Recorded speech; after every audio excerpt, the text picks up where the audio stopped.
Hello student, कैसे हैं आप सब लोग। सभी बच्चों को मेरा नमस्कार। तो बच्चों, जैसा कि वीपीडीओ का एग्ज़ाम होने वाला है 5 तारीख को दिसंबर में है और ज़्यादा दिन बचे हुए नहीं हैं। और हमने ये कहा था कि हम लोग अजय रावत को एग्ज़ाम से पहले इसके सभी महत्वपूर्ण टॉपिक्स को समझते हुए कंप्लीट करेंगे शॉर्ट नोट्स के साथ। तो आप इसकी क्लास को आज से शुरू कर रहे हैं। एक दिन में अगर आपको ये क्लास पसंद आती हैं तो एक दिन में 4 से 5 क्लासें आपको इसकी मिलेंगी और लगातार एग्ज़ाम तक पूरी बुक आपकी कंप्लीट हो जाएगी। और शॉर्ट नोट्स आपको बनाने की ज़रूरत नहीं है। आप टेलीग्राम चैनल से शॉर्ट नोट्स को डाउनलोड कर लीजिएगा, वहाँ पर इसका पीडीएफ शेयर कर दिया जाएगा। यह चैप्टर है स्वतंत्रता संग्राम में उत्तराखंड की भूमिका। तो अब जो भी बच्चे नए हैं, जो पुराने हैं वो तो ठीक हैं, उन्होंने पढ़ा होगा। जितने बच्चे नए हैं वो उनको यह समझना पड़ेगा कि अजय रावत जी की बुक बहुत ज़्यादा महत्वपूर्ण है एग्ज़ाम की दृष्टि से। तो इसमें हम उसमें चैप्टर कंप्लीट कर रहे हैं स्वतंत्रता संग्राम में उत्तराखंड की भूमिका। ठीक है, तो इस चैप्टर से काफ़ी ज़्यादा प्रश्न बनने की संभावना रहती है एग्ज़ाम के लिए। आप प्रीवियस ईयर क्वेश्चन भी देखेंगे तो वहाँ पर भी काफ़ी ज़्यादा प्रश्न इससे पूछे गए हैं। इस चैप्टर से हम सभी चैप्टरों को एक एक करके क्रम से कंप्लीट करेंगे और महत्वपूर्ण टॉपिक्स को कंप्लीट करेंगे। तो सभी बच्चे जितने भी देख रहे हैं टेलीग्राम चैनल ज़रूर ज्वाइन कर लेना, वहाँ से इसका पीडीएफ डाउनलोड कर लेना। और अगर क्लास अच्छी लग रही है ज़रूर बताना। आप लोगों के रिस्पॉन्स के आगे ही यह क्लासें आगे कंटिन्यू रखी जाएंगी। बच्चों, ज़्यादा से ज़्यादा क्लास को शेयर कर देना ताकि जो टीचर्स इसके पीडीएफ्स को तैयार करते हैं वो भी मोटिवेट रहें। और अगर आप कहेंगे इसका लाइव क्लास लो तो लाइव भी क्लास ली जाएगी। जो ऑप्शन जैसे मिलेगा वैसे उसको कंप्लीट किया जाएगा ताकि एग्ज़ाम तक पूरी बुक कंप्लीट हो जाए। ठीक है, और आप परीक्षा वाणी का चल ही रहा है, आप लोगों ने देखा है। तो चलिए शुरू करते हैं इस क्लास को। स्वतंत्रता संग्राम में उत्तराखंड की भूमिका। देखिए, शॉर्ट नोट्स यहाँ पर हैं, इन्हीं के आधार पर आपको पढ़ना है। 1-2 बार क्लास को देख लेंगे और यह शॉर्ट नोट्स का पीडीएफ आपके पास में रहेगा। इसको देखते हुए करेंगे तो पूरे टॉपिक आपका कंप्लीट हो जाएगा। इसमें भी महत्वपूर्ण चीज़ें हैं। देखिए, अभी आपको पता चलेगा जो आप पढ़ते हैं वो कितना आसानी से इसको समझ भी सकते हैं। देखिए, शुरू करते हैं क्लास को। 1857 का प्रथम संग्राम। तो 1857 जो 1857 की क्रांति थी भारतवर्ष में, इसे क्या कहा जाता है? प्रथम स्वतंत्रता संग्राम कहा जाता है। ठीक है, 1857 की क्रांति को। और जो इसका जो है मतलब प्रभाव उत्तराखंड पे भी काफ़ी रहा था। मतलब बहुत मतलब मीडियम प्रभाव कह सकते हैं, बहुत ज़्यादा प्रभाव नहीं पड़ा। उसका भी कुछ कारण था। इसी 1857 के स्वतंत्रता संग्राम से प्रभावित होकर देखिए उत्तराखंड लिखा हुआ है। उत्तराखंड में क्या हुआ? इसी में उत्तराखंड में बरेली के नवाब थे। बरेली के कौन थे? नवाब थे खान बहादुर खां। उन्होंने क्या किया? नैनीताल को पर विजय प्राप्त करने के लिए 1857 तो आप जानते ही हैं ब्रिटिशों ने यहाँ कब शासन किया था। तो 1857 के समय पर यहाँ पर ब्रिटिशों का शासन था। तो जो इसी 1857 के स्वतंत्रता संग्राम के दौरान जो बरेली के नवाब थे खान बहादुर खां, उन्होंने क्या किया? नैनीताल पर विजय प्राप्त करने के लिए, नैनीताल को जीतने के लिए हल्द्वानी पर आक्रमण किया, लेकिन वह हार गए। कौन? खान बहादुर खां ब्रिटिशों से हार गए। ठीक है, तो यहाँ पर यही इंपॉर्टेंट चीज़ें हैं, वह जीत नहीं पाए। तो खान बहादुर खां का नाम बहुत ही महत्वपूर्ण है। ठीक है, तो देखिए एक तरह से 1857 की क्रांति का जो प्रभाव था वह हमारे उत्तराखंड पर असफल रहा। इसके कुछ कारण हैं। अगर आप जैसे यहाँ पर हम लोअर पीसीएस या पीसीएस का एग्ज़ाम देते हैं तो लिखने के लिए भी यह पॉइंट बहुत महत्वपूर्ण होते हैं। तो ये समझिएगा, मैं यहाँ पर बता रहा हूँ, ये वीडियो के एग्ज़ाम के लिए भी काफ़ी महत्वपूर्ण है। समझेंगे तो चीज़ें अपने आप याद हो जाएंगी। तो प्रभाव असफल रहा क्यों? क्योंकि देखिए पहला पॉइंट लिखा हुआ है गोरखे, दूसरा लिखा है रामजे, तीसरा लिखा है सुधार नीति, चौथा लिखा है टिहरी। देखिए यहाँ पर हम अजय रावत जी की बुक को कंप्लीट कर रहे हैं, तो प्लीज़ यहाँ पर कोई बच्चा ये ना कहे कि ये फैक्ट गलत है, ये फैक्ट गलत है। जो अजय रावत जी की बुक में दिया हुआ है हम उसी तथ्य को कंप्लीट यहाँ पर करेंगे। फैक्ट काफ़ी ज़्यादा आगे पीछे होते रहते हैं। प्रश्न में जो एग्ज़ाम में आंसर देना होता है अपनी समझ के हिसाब से देना होता है, लेकिन हम यहाँ पर अजय रावत जी की बुक को गलत नहीं कह सकते। जो उन्होंने लिखा है उसी को, उन्होंने यहाँ पर रामजे नाम लिखा हुआ है, रेमजे भी नाम है कई जगह पर बुक में, जैसे है वैसे ही शामिल करेंगे। ठीक है, तो देखिए प्रभाव असफल रहा। इसके कुछ कारण थे। पहला कारण था गोरखे। गोरखे जो था उनका शासन आप जानते हैं काफ़ी अत्याचारों की स्मृति था हमारे लिए। जब वो छोड़े ब्रिटिश उन्होंने यहाँ से भगा दिया तो एक तरह से उनके अत्याचारों की स्मृति यहाँ पर जो उत्तराखंड के लोग थे उनके मन में बैठी हुई थी, उनके अत्याचार। दूसरे थे रामजे। रामजे एक महान व्यक्तित्व था रामजे का। ठीक है। तो रामजे के महान व्यक्तित्व के कारण भी 1857 की क्रांति जो हुई थी उसका प्रभाव उत्तराखंड पर बहुत कम पड़ा। आपने अगर जीएस पढ़ा होगा तो 1857 की को प्रथम स्वतंत्रता संग्राम किसने कहा था, अभी प्रश्न आता है। तो वीडी सावरकर जी ने किताब भी लिखी थी, आपको पता होगा। तो देखिए उसके बाद सुधार नीति, ब्रिटिशों की जो सुधार नीति थी, ठीक है। ब्रिटिश क्या थे, एक तरह से उनकी सुधार नीति थी, कहीं ना कहीं अपने फायदे के लिए थी लेकिन सुधार नीति थी, ठीक है। तो ब्रिटिशों की, अंग्रेजों की सुधार नीति थी। और उस समय क्या था, एक और तत्कालीन राजनीतिक जो परिस्थितियां थी, सामाजिक पिछड़ापन भी एक कारण था। तो उस समय जो तत्कालीन जो राजनीतिक और सामाजिक पिछड़ापन था उसमें सुधार नीति ब्रिटिशों की ज़्यादा काम कर रही थी। तो यह भी एक महत्वपूर्ण बात है कि ब्रिटिशों की सुधार नीति के कारण भी यहाँ पर फर्क नहीं पड़ा ज़्यादा 57 के स्वतंत्रता संग्राम का। अगला है टिहरी। जो टिहरी रियासत का जो राजा थे कहीं ना कहीं उनकी जो नीतियाँ थी वो ब्रिटिश सरकार समर्थित नीति थी। इसी कारण से, इन पॉइंटों के कारण से क्या रहा, 1857 का प्रथम स्वतंत्रता संग्राम असफल ही रहा था। बच्चों ज़्यादा चक्कर में मत पड़िएगा, जितना बता रहा हूँ इसको समझ लीजिए, कंप्लीट हो जाएगी बुक पूरी मिनटों में। और इसको भी आप डबल स्पीड में सुनिएगा, ठीक है। इसको आप डबल स्पीड में सुनेंगे तो बहुत आसानी से कंप्लीट हो जाएगा, ठीक है। अब देखिए 1857 के स्वतंत्रता संग्राम के दौरान एक व्यक्तित्व यहाँ पर थे, कालू मेहरा, ठीक है। सभी लोग इसके बारे में पढ़ते हैं बच्चों, कोई नए नहीं है यह, लेकिन बुक में हम शुरू कर रहे हैं तो इनका नाम होना जरूरी है। तो कालू मेहरा क्या थे, केवल यह कहाँ के थे, काली कुमाऊँ के। काली कुमाऊँ आप जानते ही हैं किसे कहा जाता है, को के वीर नेता थे कालू मेहरा। इन्होंने क्या करा, संघर्ष के लिए, अंग्रेजों के विरुद्ध संघर्ष हेतु एक गुप्त संगठन बनाया, ठीक है। इस गुप्त संगठन को बनाया और स्थापना की। लेकिन जो राजभक्त थे, मतलब ब्रिटिशों के चमचे थे, उनकी वजह से ब्रिटिशों ने क्या करा, इस संगठन को क्या करा, मतलब राजभक्तों की सूचना राजभक्तों ने ब्रिटिशों को दे दी। मतलब जो उस समय ब्रिटिश राज के जो चमचे थे, जो राजभक्त कहा जाता था, कह सकते हैं हम उनको, उन्होंने अंग्रेजों को सूचना दिए जाने के कारण क्या करा, कालू मेहरा का जो गुप्त संगठन था, सैनिक संगठन को, यह यहाँ पर क्रांतिवीर जिसका नाम था, आप लोगों को मैंने नाम नहीं लिखा है क्योंकि सभी को उत्तराखंड पढ़ने वाले बच्चों को याद रहता है, तो उसको समाप्त कर दिया गया, ठीक है, समाप्त कर दिया गया।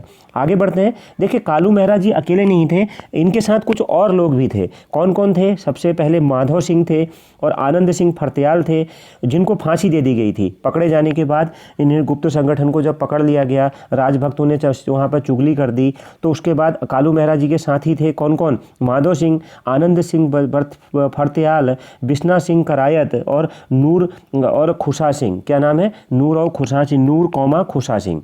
तो इसमें देखिए आनंद सिंह फर्त्याल जी को फांसी हुई और बिश्ना सिंह करायत को भी फांसी हो गई थी, ठीक है। एक चीज़ ध्यान रखिएगा, ये इनके फ्रेंड्स के नाम हैं, कालू मेहरा जी के जो दोस्त थे अन्य, ये 4 दोस्त थे, तो इनके नाम हैं। कहीं ना कहीं हल्का सा इनको याद रखिएगा, एग्जाम में कभी पूछा भी जा सकता है, कोई भरोसा नहीं है, तो इसको हल्का सा ध्यान रख लीजिएगा, ठीक है। आगे बढ़ते हैं, फिर आपको थोड़ा सा कम दिख रहा होगा लेकिन एडजस्ट करिएगा बच्चों, ठीक है, क्योंकि रिकॉर्डेड क्लास बहुत ज़्यादा अच्छी क्वालिटी की हो नहीं पाती हैं, लाइव में तो अलग ही रहता है। देखिए साथियों के साथ मिलकर कालू मेहरा ने क्या किया, साथियों के साथ मिलकर अपने लोहाघाट में बैरक थी 1857 की क्रांति की जब हो रही थी, कालू मेहरा जी ने क्या किया था, ये मैं आपको फिर से बता रहा हूँ।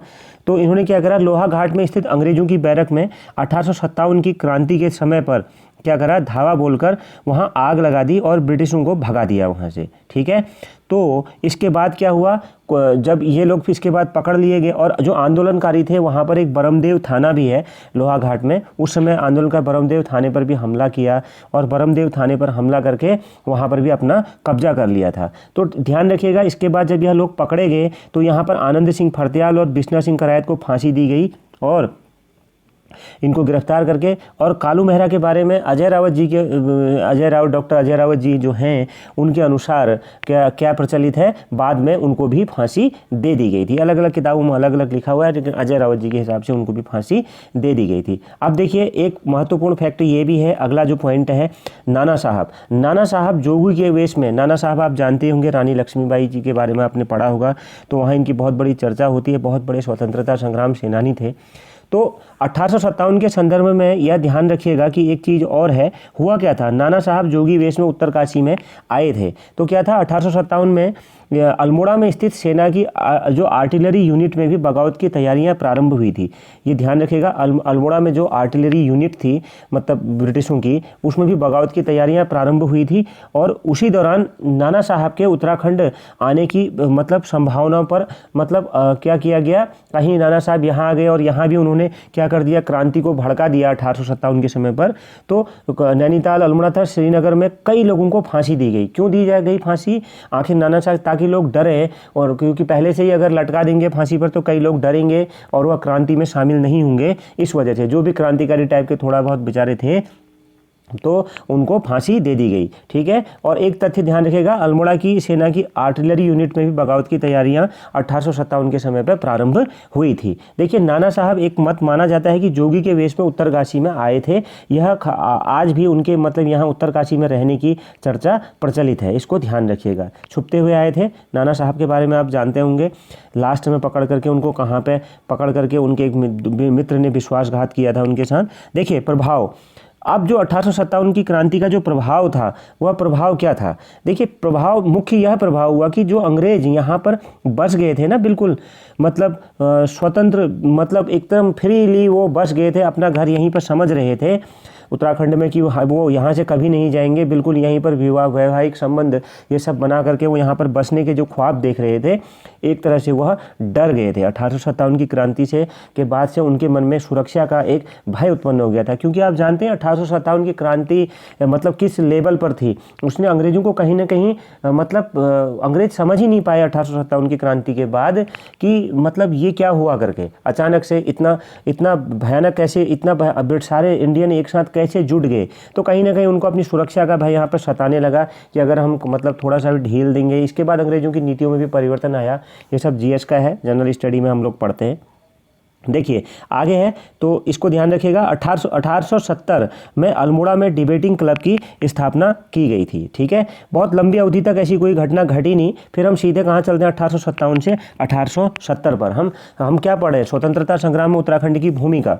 तो देखिए 1870 तक हम आ चुके हैं, 57 से 70, और इसके बीच में ज़्यादा कोई घटनाएं हुई नहीं क्योंकि अंग्रेजों ने नीतियाँ चेंज कर दी। और मैंने आपको कई कारण भी बताए कि रैमजे का व्यक्तित्व सुधार नीति, कई चीज़ें थी, तो यहाँ के लोग ज़्यादा उसमें इन्वॉल्व नहीं हुए। 1870 में एक घटना घटी, क्या मतलब 1870 में क्या अल्मोड़ा में डिबेटिंग क्लब की स्थापना की गई। प्रांत का जो समय लाट साहब था, लाट साहब आपने सुना होगा नाम जरूर। लाट साहब क्या हो गए, इस डिबेटिंग की क्लब की स्थापना, इसके वो प्रसन्न हो गए इस क्लब की स्थापना के उद्देश्यों से।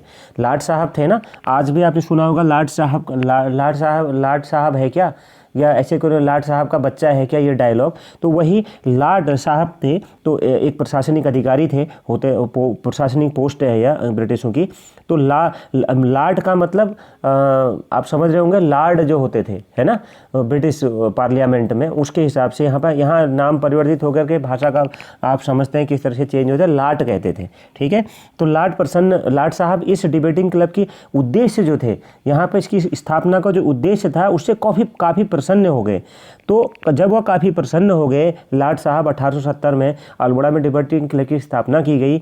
और लाट साहब जब इसके स्थापना के उद्देश्यों से बहुत प्रसन्न हुए तो उन्होंने कार्यकर्ताओं से क्या कहा, उन्होंने कार्यकर्ताओं से कहा, को एक सलाह दी कि ऐसा करो कि मतलब जो क्लब के कार्यों का क्या करो, तुम विवरण प्रकाशित करवाओ। कार्यकर्ताओं से कहा कि जो यह डिबेटिंग क्लब है इसके विवरण का जो तुम्हारे कार्य हैं, कार्यों का विवरण प्रकाशित करने के लिए प्रेस खोलने की उनको क्या दी, सलाह दी। ठीक है, लाट साहब ने क्या दी, प्रेस खोलने की सलाह दी। और प्रेस खोलने की सलाह दी तो 1871 में क्या हुई, कार्यकर्ताओं को विवरण प्रकाशित करने की सलाह दी, प्रेस खोलने की सलाह दी, तो 1871 में प्रेस की स्थापना हो गई। ठीक है, 1871 में फिर इस विवरण को प्रकाशित करने के लिए प्रेस की स्थापना की गई और यहाँ से क्या छपा, अल्मोड़ा अखबार। ठीक है, तो ध्यान रखिएगा, अल्मोड़ा अखबार डिबेटिंग क्लब के कारण ही उसका जन्म हुआ है। डिबेटिंग क्लब की स्थापना कैसे हुई थी, मैंने आपको बताया 1870 में डिबेटिंग क्लब की स्थापना की गई। प्रांत के जो लाट साहब थे, उन्होंने क्या करा, क्लब के उद्देश्यों से प्रसन्न हुए। मतलब वो कहीं ना कहीं उस समय ब्रिटिशों के समर्थित कुछ न कुछ उसके उद्देश्य होंगे ब्रिटिशों को समर्पित, तो वो खुश हो गए। उन्होंने कहा ऐसा करो कि जो अपने कार्यों का विवरण प्रकाशित करने के लिए एक प्रेस खोलो। लेकिन प्रेस खोलने के बाद क्या प्रकाशित हुआ, अल्मोड़ा अखबार। अखबार, ठीक है। अल्मोड़ा अखबार जो प्रकाशित हुआ, देखिए अल्मोड़ा अखबार बहुत महत्वपूर्ण है। 1871 में यह हुआ। यह संयुक्त प्रांत का फर्स्ट अखबार था, ठीक है। संयुक्त प्रांत का क्या था, यह पहला अखबार था, मैंने आपको बताया है, ठीक है। 1871 में प्रेस की स्थापना कर अल्मोड़ा अखबार का प्रकाशन हुआ, ठीक है। और यह संयुक्त प्रांत का प्रथम हिंदी अखबार माना जाता है। ध्यान रखिएगा, संयुक्त प्रांत आप जानते होंगे, पहले हम भी उत्तर प्रदेश में था, इसी को संयुक्त प्रांत कहा जाता है। यूपी का अगर आप फुल फॉर्म देखेंगे तो कहीं ना कहीं आज भी ऐसा ही है, संयुक्त प्रांत की तरह, ठीक है। तो देखिए अब आगे बढ़ते हैं। जब इसका प्रकाशन चालू हुआ तो कोई संपादक भी रहा होगा, कोई रहा होगा, ये सब हमने देखना है। तो इसके संपादक प्रारंभ में इसके संपादक कौन हुए? प्रारंभ में बुद्धि बल्लभ पंत जो थे, उनके संपादकत्व में क्या हुआ, यह निकला, ठीक है। अखबार का प्रकाशन शुरू हुआ और इसके बाद क्या हुआ, फिर मुंशी सदानंद सनवाल 1913 तक इसके संपादक रहे, ठीक है। तो यह ध्यान रखिएगा, अल्मोड़ा अखबार 1900 कब रहे, पहले प्रारंभ में कौन थे इसके संपादक? बुद्धि बल्लभ पंत थे। उसके बाद सदानंद सनवाल 1913 तक इसके संपादक रहे थे। ये चीज़ को हमेशा ध्यान रखिएगा, पहले बुद्धि बल्लभ पंत, फिर सदानंद सनवाल, बहुत ही इंपॉर्टेंट है। अल्मोड़ा अखबार से जुड़ी हुई सभी चीज़ें बहुत इंपॉर्टेंट हैं, ठीक है। तो ये अल्मोड़ा अखबार की कहानी हो गई। अब एक चीज़ और देखते हैं, देखिए 1883 में अल्मोड़ा में क्या हुआ, बुद्धि बल्लभ पंत, कौन थे बुद्धि बल्लभ पंत? अल्मोड़ा अखबार के प्रथम संपादक, ठीक है। तो उनके ही अध्यक्षता में इल्बर्ट बिल समर्थन सभा भी हुई थी, ठीक है। 1883 में अल्मोड़ा में बुद्धि बल्लभ पंत जी, जो किससे जुड़े हुए थे, अभी हमने देखा डिबेटिंग क्लब ने क्या के कार्यों का विवरण प्रकाशित करने के लिए अल्मोड़ा अखबार को प्रकाशित करवाया गया 1871 में। और उसके प्रथम कौन थे संपादक? बुद्धि बल्लभ पंत थे। वो उसके बाद सदानंद सनवाल रहे 1913 तक। तो बुद्धि बल्लभ पंत जी की अध्यक्षता में ही 1883 में अल्मोड़ा में इल्बर्ट बिल समर्थन सभा, कहीं ना कहीं देखिए यहाँ पर चाटुकारिता आपको दिख रही होगी, इल्बर्ट बिल विवाद आप पढ़ते हैं जीएस में ना, तो उसके समर्थन में सभा भी आयोजित की गई थी, ठीक है। आगे बढ़ते हैं, क्योंकि ब्रिटिश उस समय पर कोई भी पत्रिका है उसका प्रकाशन तो करने नहीं देते। कहीं ना कहीं जब इन चीज़ों का प्रकाशन हो रहा है तो कहीं ना कहीं पर इसमें ब्रिटिशों के हित थे, ताकि वो करने दे रहे थे। ध्यान से कॉन्सेप्ट को समझिएगा। अब हम थोड़ा सा आगे बढ़ते हैं। इल्बर्ट बिल समर्थन सभा कब हुई थी? 1883 में, हमने देख लिया है, काफ़ी महत्वपूर्ण था, इसको भी ध्यान रखिएगा। बुद्धि बल्लभ पंत जी उसके अध्यक्ष थे। अब हम देहरादून की तरफ को चलते हैं। देहरादून में राजनीतिक चेतना का प्रसार आर्य समाज की वजह से हुआ था, ठीक है। देहरादून में राजनीतिक चेतना को प्रसारित करने का श्रेय किसको जाता है? आर्य समाज को जाता है बच्चों। देहरादून में आर्य समाज की वजह से राजनीतिक चेतना का प्रसार हुआ था, ठीक है। आर्य समाज आप जानते ही हैं। 1897 में स्वामी दयानंद सरस्वती ने क्या करा था, यहाँ पर आए थे। कुंभ मेला था, कुंभ मेले के अवसर पर उन्होंने क्या करा था, कुंभ मेले में पाखंड खंडनी पताका का क्या किया था, फहराई थी, ठीक है। तो क्या एक तरह से जितने भी उस समय पर पाखंड धर्म में आ गए थे, तो आपको दयानंद सरस्वती जी का अगर नारा याद हो तो कमेंट बॉक्स में जरूर बताइएगा, उन्होंने क्या नारा दिया था, जरूर इस चीज़ को बताइएगा। तो वही 1897 में कहाँ आए थे? देहरादून में आए थे। और यहाँ पर दयानंद सरस्वती आए थे, उन्होंने कौन सी पताका फहराई थी? पाखंड खंडनी पताका फहराई थी। इस चीज़ को ध्यान रखिएगा। और जब क्या हुआ यहाँ, मतलब स्वामी जी ने काफ़ी समय तक यहाँ पर रहे। उस समय पर क्या था, देहरादून में ईसाई और मुस्लिम धर्म का व्यापक प्रभाव था। जब दयानंद सरस्वती जी यहाँ पर आए थे, देहरादून के कुछ हिंदू जो थे वो अपना धर्म परिवर्तन कर रहे थे और अपने आप को ईसाई में कन्वर्ट कर रहे थे, बदल रहे थे। तो धर्म परिवर्तन रोकने के लिए दयानंद सरस्वती जी को यहाँ पर वो आए थे। एक तरह से कहते हैं कि बैलगाड़ी में बैठ करके वो देहरादून में आए थे, ठीक है। तो स्वामी जी के प्रभाव से लोग धर्म परिवर्तन से फिर बचे भी थे, इस चीज़ का ध्यान रखिएगा। तो कब आए थे, बहुत महत्वपूर्ण है। देहरादून में राजनीतिक चेतना का प्रसार किसकी वजह से हुआ था? किसकी वजह से हुआ था? आर्य समाज की वजह से। 1897 में दयानंद सरस्वती जी यहाँ पर आए, उन्होंने यहाँ पर पाखंड खंडनी पताका का फहराई। और काफ़ी लोग, और उस समय उनकी उम्र बहुत ज़्यादा नहीं थी, और उन्होंने क्या करा, काफ़ी ज़्यादा मतलब लोगों को यहाँ पर अपने भाषणों से, अपने व्यक्तित्व से बड़े बड़े जो विद्वान थे उनको प्रभावित किया। और यहाँ पर उनको काफ़ी सारी मतलब उपाधियाँ भी दी गई थी। उसकी चर्चा हम जीएस में करते हैं, यहाँ पर इतना ही जानेंगे। पाखंड को खंड करने वाली पताका उन्होंने यहाँ पर फहराई थी, 1897 में आए थे। और धर्म परिवर्तन को रुका, उस समय पर जो लोग धर्म को परिवर्तित कर अपने धर्म को बदल रहे थे वो लोग रुके, तो स्वामी जी के प्रभाव से यह प्रभाव यहाँ पर पड़ा था। अगर कभी लिखने के लिए आता है तो दयानंद सरस्वती जी के आगमन से क्या प्रभाव पड़ा, यह आप लिख सकते हैं। दूसरा, यहाँ पर रासबिहारी बोस भी आए थे, ठीक है। रासबिहारी बोस को जीएस में आपने जरूर पढ़ा होगा, महान क्रांतिकारी हैं हमारे देश के। तो यह क्या करे थे, जो फॉरेस्ट रिसर्च इंस्टीट्यूट है देहरादून में, उसमें कर्मचारी के रूप में यहाँ पर नौकरी कर रहे थे, ठीक है। रासबिहारी बोस जी एफआरआई में कर्मचारी के रूप में इन्होंने यहाँ पर काम किया, और यहाँ पर उन्होंने क्या किया, गुप्त क्रांतिकारी संगठनों की स्थापना भी करी थी, ठीक है।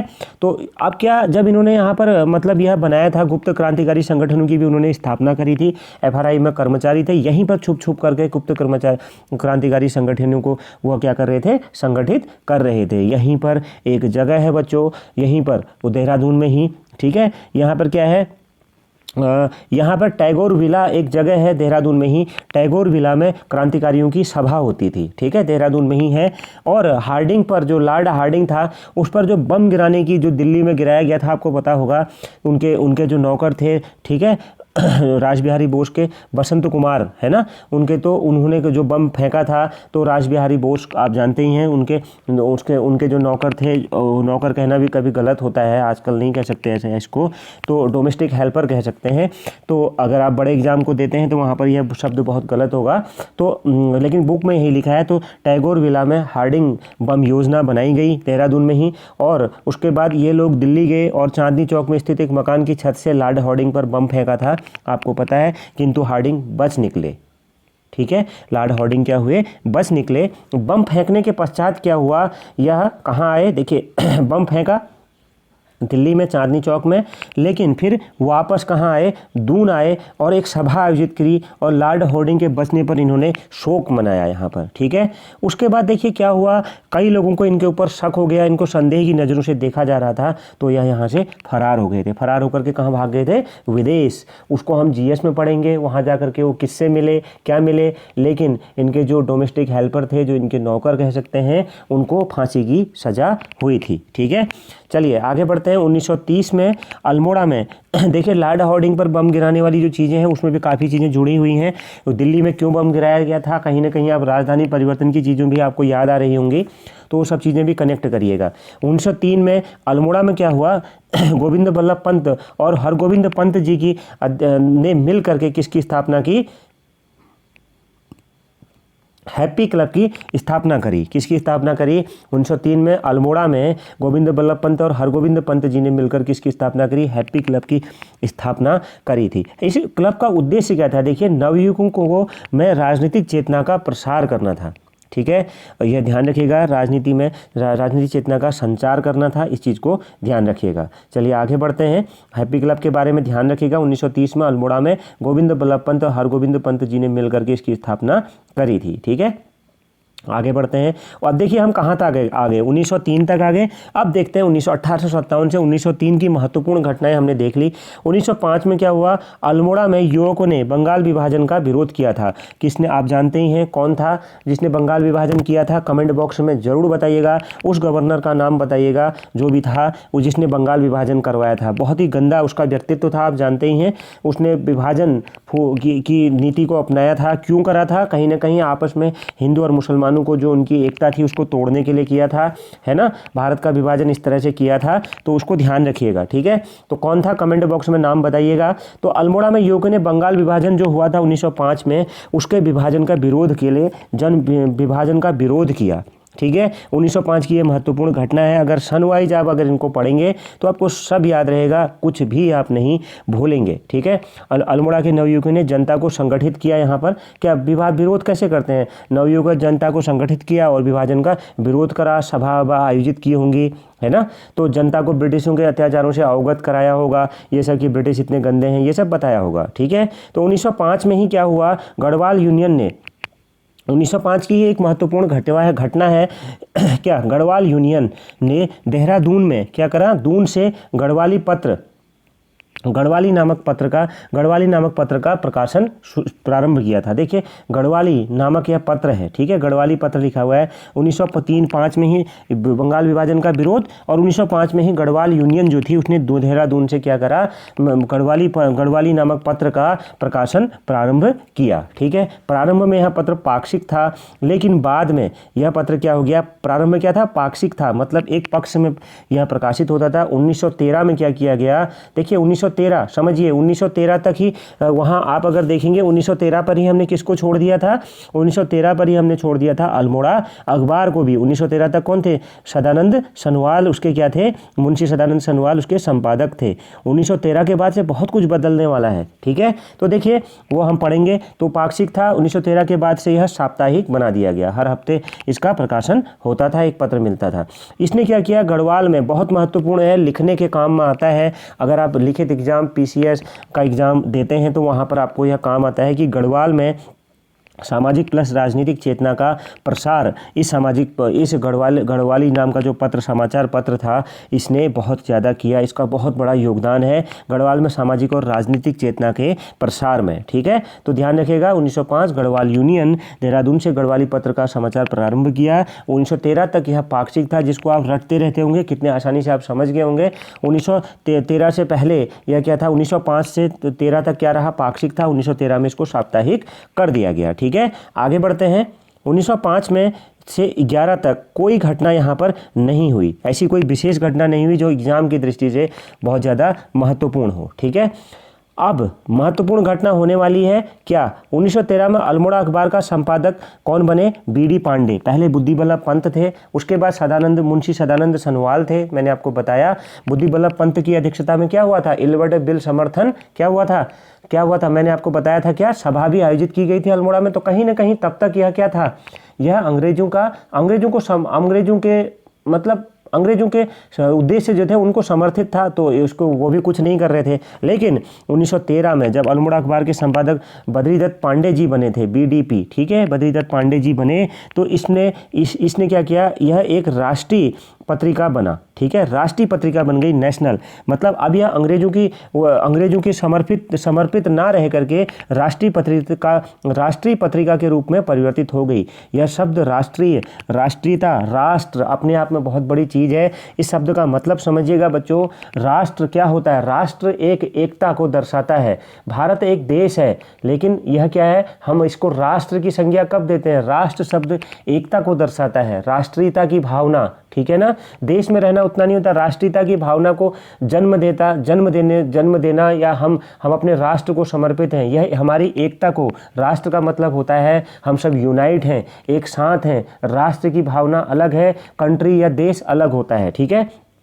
तो यह राष्ट्रीय पत्र बना, मतलब अपने देश को समर्पित बना, राष्ट्रीयता की भावना को जन्म देने लगा 1913 के बाद से, जैसे ही बद्रीदत्त पांडे इसका बने। अब यह कहीं ना कहीं अंग्रेजों के विचारों को समर्पित नहीं होगा, यह राष्ट्र को बढ़ाने के लिए, राष्ट्रीयता की भावना, एकता की भावना, अपने देश को आगे बढ़ाने की भावना को समर्पित हो गया, ठीक है। जैसे ही यह राष्ट्रीय पत्र बना, ठीक है, राष्ट्रीय मतलब मुद्दों को उठाने वाला बना, कि अपनी परेशानियों को, सामाजिक राजनीतिक चेतना का प्रसार करने लगा, तो इसकी मांग 30 गुना बढ़ी, ठीक है। आगे बढ़ते हैं। 1913 में ही क्या हुआ, स्वामी सत्यदेव थे, उन्होंने क्या करा 1913 में ही देखिए स्वामी सत्यदेव थे, इन्होंने क्या करा, इनका पूरा नाम तो मुझे भी अभी याद नहीं आ रहा है, तो स्वामी सत्यदेव थे, इतना ध्यान रखिएगा, इससे आपका काम चल जाएगा। तो स्वामी सत्यदेव ने क्या करा, जो स्वामी सत्यदेव जी थे, इन्होंने क्या करा, अल्मोड़ा में शुद्ध साहित्य समिति की स्थापना करी। क्या करी, हाँ, तो हाँ, इनका पूरा नाम क्या था, स्वामी सत्यदेव जो थे, इनका पुराना नाम ध्यान नहीं आ रहा बच्चों अभी, चलिए इतने से आपका काम शायद बन ही जाएगा। स्वामी सत्यदेव, हाँ, परिव्राजक था, स्वामी सत्यदेव परिव्राजक था। तो इन्होंने क्या करा, यह भी अल्मोड़ा आए, ठीक है, यह अल्मोड़ा पहुँचे, और बहुत बड़े, इनके बारे में अगर जानना हो तो गूगल में सर्च कर लीजिएगा, यहाँ पर ज़रूरत नहीं है। स्वामी सत्यदेव अल्मोड़ा पहुँचे, और अल्मोड़ा पहुँचकर उन्होंने क्या करा, शुद्ध साहित्य समिति की स्थापना करी। तो यह प्रश्न पूछा जा सकता है कि 1913 में, हम 1913 में ही पढ़ रहे हैं, देखिए 1913 में इसको पढ़ रहे हैं। अब देखिए यहाँ पर 1913 में ही अल्मोड़ा अखबार के संपादक बद्रीदत्त पांडे बने, और इसी समय पर पे स्वामी सत्यदेव परिव्राजक अल्मोड़ा पहुँचे और अमेरिका के भ्रमण के बाद पहुँचे थे, ध्यान रखिएगा। और शुद्ध साहित्य समिति की इन्होंने स्थापना करी थी, ठीक है। शुद्ध साहित्य समिति की इन्होंने स्थापना करी 1913 में ही, इस चीज़ को ध्यान रखिएगा, ठीक है। चलिए थोड़ा सा आगे बढ़ते हैं। और इस मतलब इस स्थापना करी और क्यों करते हैं? राष्ट्रीय चेतना उत्पन्न करने के लिए ही करते हैं। उस समय पर राष्ट्रीय चेतना, लोगों को अंग्रेजों के शासन के बारे में बताना, उनके अत्याचारों के बारे में बताना, किस तरह से वो शोषण कर रहे हैं, यह सब जानने के लिए ही करते थे। 1914 में है एक घटना और हुई। 1913 तक हम पहुँच चुके हैं। क्या? बद्रीदत्त पांडे बने, राष्ट्रीय पत्रिका बन गया अल्मोड़ा अखबार। 1913 में ही क्या? स्वामी सत्यदेव परिव्राजक ने क्या करा? शुद्ध साहित्य समिति की स्थापना करी और चेतना के प्रसार के लिए अल्मोड़ा पहुँचे थे वह उन्होंने, ठीक है। 1914 में अल्मोड़ा में मोहन जोशी, चिरंजी लाल, हेमचंद्र, बद्रीदत्त पांडे, ये जो लोग थे, कौन कौन, इनके नाम आपको याद रखने होंगे। 1914 में मोहन जोशी, चिरंजी लाल, हेमचंद्र व बद्रीदत्त पांडे आदि नेताओं ने अल्मोड़ा में होम रूल लीग की एक शाखा स्थापित की, ठीक है। होम रूल लीग, दो लोग जुड़े हुए हैं, तिलक और एनी बेसेंट, ठीक है। तो कहीं ना कहीं आप यहाँ पर कंफ्यूज मत होइएगा। तिलक का जो होम रूल लीग था वह थोड़ा सा पहले का था और एनी बेसेंट का बाद का, वह भी यहाँ पर आया था। तो हमें उस चक्कर में भी नहीं पढ़ना है, वो जीएस में हम पढ़ेंगे। तो 1914 में मोहन जोशी, ठीक है, और चिरंजी लाल और हेमचंद्र और बद्रीदत्त पांडे ने क्या करा? होम रूल लीग की एक शाखा की यहाँ पर स्थापना करी थी, ठीक है, अल्मोड़ा में, ठीक है। अल्मोड़ा एक केंद्र था, आप देख ही रहे, एक शाखा स्थापित करी। उसके बाद 1918 में देहरादून में स्वामी विचारानंद ने देहरादून में होम रूल लीग की एक शाखा की स्थापना करी। तो दोनों जगह देखिए अलग अलग समय पर हो रहा है। 1914 में अल्मोड़ा में करी मोहन जोशी, चिरंजी लाल, हेमचंद्र और बद्रीदत्त पांडे। बच्चों ऐसे ही क्लास को एक दो बार सुन लीजिएगा आपको दोबारा फिर इसको पढ़ने की भी जरूरत नहीं है। नोट्स आपको मैं टेलीग्राम चैनल पर भेज रहा हूँ, आसानी से इसको आप कंप्लीट हो जाएगा आपका पूरा टॉपिक, ठीक है। तो 1918 में दून में स्वामी विचारानंद ने क्या करा था? होम रूल लीग की एक शाखा की स्थापना करी थी। आगे बढ़ते हैं बच्चों। 1916 में देखिए ये बहुत महत्वपूर्ण पॉइंट है, बहुत महत्वपूर्ण चीज आ रही है। 1916 में क्या हुआ?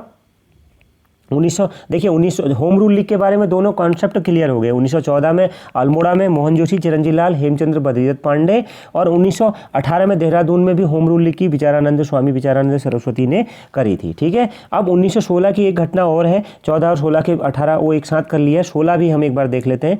कुमाऊं कमिश्नरी जो थी उसमें राजनीतिक, सामाजिक और आर्थिक और शिक्षा पर विचार करने के लिए, इन मुद्दों पर, राजनीतिक मुद्दों पर, सामाजिक मुद्दों पर, आर्थिक मुद्दों पर, शिक्षा आदि पर विचार विमर्श करने के लिए, बातचीत करने के लिए कुमाऊं कमिश्नरी में नैनीताल में, जो हमारा नैनीताल है कुमाऊं का, आज अलग से जिला है, तो नैनीताल, जहां नैनीताल है, नैनीताल में कुमाऊं परिषद की स्थापना करी थी, ठीक है। कुमाऊं परिषद की स्थापना हुई थी कब? 1916 में। क्यों हुई थी? कुमाऊं कमिश्नरी में राजनीतिक, सामाजिक, आर्थिक और शिक्षा आदि मुद्दों पर विचार विमर्श, बातचीत करने के लिए, कैसे इसको बढ़ाया जाए, कैसे क्या किया जाए, इस पर कुमाऊं परिषद की स्थापना 1916 में नैनीताल में की गई थी। आगे बढ़ते हैं थोड़ा सा। एक महत्वपूर्ण घटना और है, 1917 में अल्मोड़ा और नैनीताल में स्वराज्य सभाएं आयोजित की गई थी। देखिए स्वराज शब्द के जन्मदाता कौन थे? आप कमेंट बॉक्स में जरूर बताइएगा। स्वराज्य किसने कहा था? स्वराज्य मेरा, कुछ आपको पता होगा, जन्म सिद्ध अधिकार है। आप कमेंट बॉक्स में उन महान व्यक्तित्व का नाम जरूर बताइएगा, ठीक है। भारतीय असंतोष का जनक किसे कहते हैं, यह भी मुझे बताइएगा कमेंट बॉक्स में। तो 1917 में अल्मोड़ा और नैनीताल में स्वराज्य सभाएँ आयोजित की गई थी, जिसमें ये स्वराज्य सभाएँ क्या हैं थोड़ा सा सुन लीजिए, ज़्यादा जरूरत नहीं है।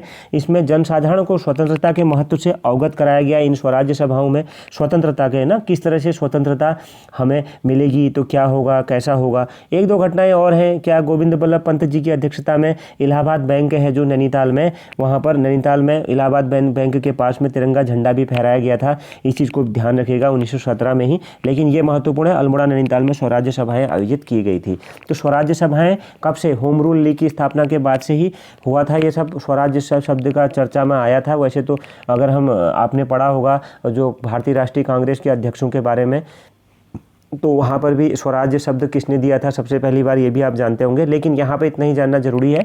तो बच्चों ये टॉपिक यहीं पर समाप्त करते हैं। इसके बाद हम कुमाऊं परिषद तथा स्वतंत्रता संग्राम पढ़ेंगे। अगर आपको यह क्लास अच्छी लगी तो कमेंट बॉक्स में जरूर बताइएगा बच्चों, ज़्यादा से ज़्यादा क्लास को शेयर करिएगा। उसके बाद बागेश्वर में कुली बेगार का अंत भी हम पढ़ेंगे। तो अजय रावत जी की बुक को पूरा कंप्लीट करने की कोशिश करेंगे, ऐसे ही शॉर्ट नोट्स के माध्यम से। ठीक है, जो महत्वपूर्ण टॉपिक है कुछ भी आपका ना छूटे। ठीक है, तो बच्चों ज़्यादा से ज़्यादा शेयर, फिर मैं आपको एक बार कह रहा हूँ, और कमेंट बॉक्स में जरूर बताइएगा। PDF टेलीग्राम चैनल से डाउनलोड कर लीजिएगा। थैंक यू बच्चों, थैंक यू वेरी मच।